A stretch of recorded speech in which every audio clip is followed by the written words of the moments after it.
Hi there, this lesson's about something called the remainder theorem.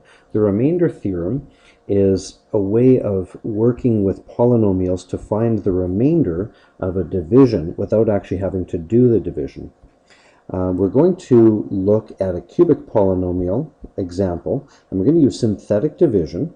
If you don't remember synthetic division, you may want to brush up on that. There is an instructional video you can watch. And what I'd like you to do is start by taking this cubic polynomial and divide by each of these binomials listed here. I've set up the synthetic division for you. Pause the video, get through all of those, and I want to discuss the remainders that we get. Just to make sure you're on track, I've done the first one for you, and you can check your work on that. The remainder should be 24. So pause and do the next two. Okay, here are the next two. The second one, x plus 2 divisor, has a remainder of 21 when you do the division. And the x minus 5 divisor has a remainder of 0 when we do the division.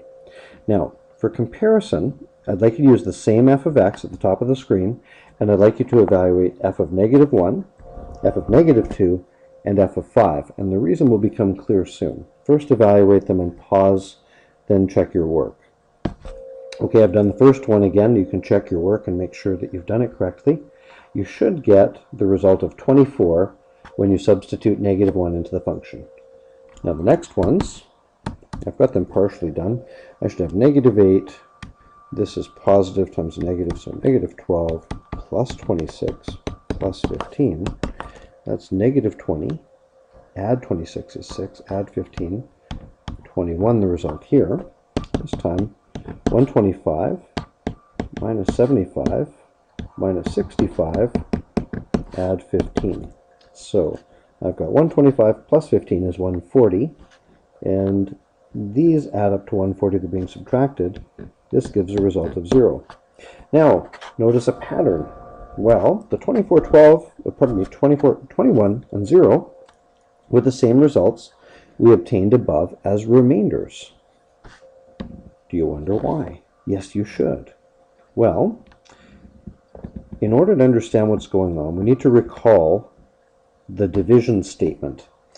In a division statement, we have a dividend, a divisor, a quotient, and a remainder. It can't be written this way. It can also be written this way. Dividend divided by divisor equals quotient and remainder divided by divisor. So an example of this with numbers could be 21 equals 5 times 4 with a remainder of 1, meaning when 21 is divided by 5, it goes in 4 times with a remainder of 1. Okay, so that's what we're talking about. Now, I'd like to use this form as a function model, and the divisor is specifically x minus a. The other ones I'm going to write in function format. Now, this is the dividend, divisor, quotient, remainder. If x equals a, then I'm going to write p of a equals a minus a, q of a, plus r of a substituted for x. Notice that this is 0, and 0 times a quotient, whatever the quotient might be, is going to be 0. I'm going to be left with the remainder. When I evaluate a dividend for a number a, where that number a is part of the divisor when written as a polynomial of degree 1 that's a binomial. So this is the remainder theorem. Now the remainder theorem can be used to figure out remainder values that we get from a division without having to do the division. So we're not always going to do synthetic division. I've got a couple of examples for you I'm going to write down. Okay, back with an example. We have a cubic polynomial here, and we're dividing by x plus 2, and the question is find the remainder.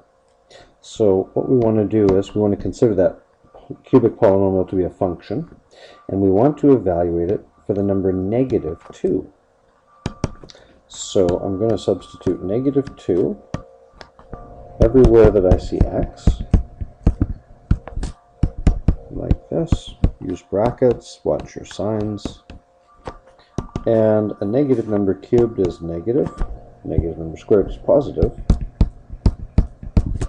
and 48 and 9. So 44 minus 48, that's negative 4, and negative 8, negative 12, add 9, negative 3 is my remainder. It's as simple as that. The only trick is to recognize that x plus 2 is like writing x minus negative 2, and that's your a value. So you have to watch the signs. Here's another example, a little bit trickier. I've got a cubic polynomial divided by x plus 1, giving a remainder of 5. So this time you're told the remainder. The thing is, you're not told one of the coefficients. So we need to find that. Once we found that, we need to find what the remainder is for this cubic with the known k value when we divide by x minus 1.